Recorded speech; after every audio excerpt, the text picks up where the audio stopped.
రాయలసీమ నుంచి తెలంగాణలో ఉన్న మైసమ్మ టెంపుల్కి వెళ్తున్నాము. నేను మా నాన్న ప్రతి ఏటా ప్రతి సంవత్సరము కోడిపుంజుతో మొక్కుతాము. కోడిపుంజుతో మొక్కి మొక్కుబడి తీర్చుకుని వస్తుంటాము. అలాగే ఈ సంవత్సరం 2025 సంవత్సరము జూన్ 29వ తారీఖున ఆదివారం రోజున మైసమ్మ టెంపుల్కి వచ్చినాము. వచ్చి ఇక్కడ అన్నం వండుకొని మేమే అన్నము మోదుకాకులో పెట్టి మోదుగాకులో అన్నప్రసాదము ప్లేట్లో పెట్టుకొని తీసుకొని, అలాగే కోడిపుంజుతో తీసుకొని, మళ్ళీ అలాగే కళ్ళు సీసా కూడా అన్నప్రసాదము, కోడిపుంజు, కళ్ళు సీసాతో మైసమ్మ టెంపుల్ చుట్టూ 3 రౌండ్లు తిరుగుతారు భక్తులు. ఇక్కడ ఇసుకేస్తే రాలనంత భక్తులు ఈ టెంపుల్కి వస్తుంటారు. ఈ మైసమ్మ టెంపుల్ అనేది అందరూ మైసమ్మ టెంపుల్ అని కూడా అంటారు. మైసమ్మ తల్లినే మైసమ్మ అంటారు.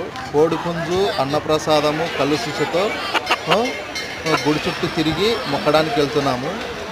చూడండి, మా నాయన కళ్ళు పారబోసుకుంటూ, అంటే ఆ సీసల నుంచి చుక్క కళ్ళు పారబోసుకుంటూ గుడి చుట్టూ 3 రౌండ్లు తిరిగిన తర్వాత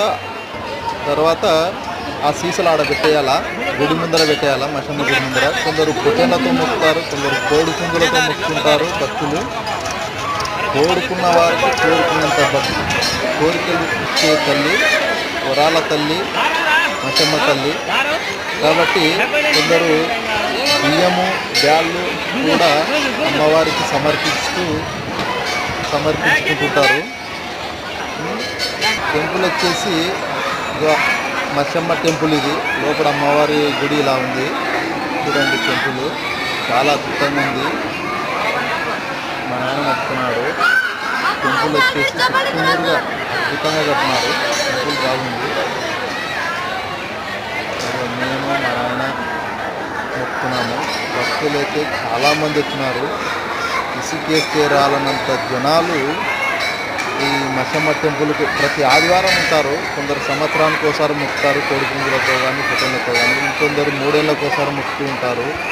కొందరు 5 ఏళ్ళకి ఒకసారి మొక్కుతూ ఉంటారు. అయితే కోరుకున్న భక్తుల కోరికలు నెరవేర్చే తల్లి మైసమ్మ టెంపుల్. ఇప్పుడు మా నాయన హుండీలో డబ్బులు వేస్తున్నాడు. వేసిన తర్వాత పోయి కోడిపుంజును కోపించుకొని ప్రసాదం చేసుకొని తినేసి ఆడ భోజనం చేసి భక్తులు తిరిగి వస్తారు. జై జవాన్.